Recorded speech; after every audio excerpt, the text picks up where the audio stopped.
Manipur Police Control Room degi thadorok cherol amada hauki bapung kunmari asida mafam khara de nomoi kapagi thodok khara thokrabasu mapungina security force na lakshin demna thamangam ki hari security force Ching Amasung Tamda Thiba Humba ki tabuk Chathabada 81mm improvised mortar ama single barrel ama 36 HE hand grenade ama number 90 MK3 hand grenade ani 38mm anti-riot rubber bullets ama tear gas cell soft nose ani 2-inch mortar cell ama 40mm lead bomb ani 7.62 mm ammunition ani 5.56 mm blank cartridge manga SLR magazine ama improvised exploded cell ama Thobal district tagi fagat pangam le hari Thasi ki tara tareta Kaching district ki Sungnu Amasung Chorchanpur district ki Lailoi 5 village ta nomai kapna bagi thauduk ta security personnel ama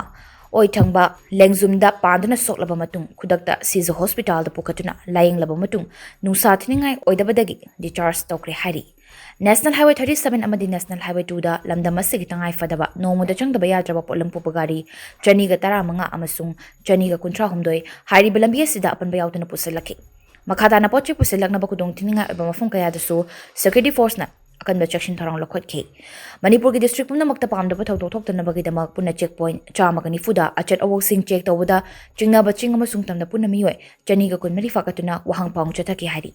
miyam na simjin sazen ba video amadi aran ba pawda thazaviganu amasung achumba aseng ba I paw khangbining labasu mobile number 9233522822 da call to biraktuna khangbira pa yagani loinana laki ba Khutlai singsu athuba matamda manakna pa police station natraga lenga ki security ki miyoy singda sinabiu hainasu Manipur Police Control Room na thadorok cherol amada hari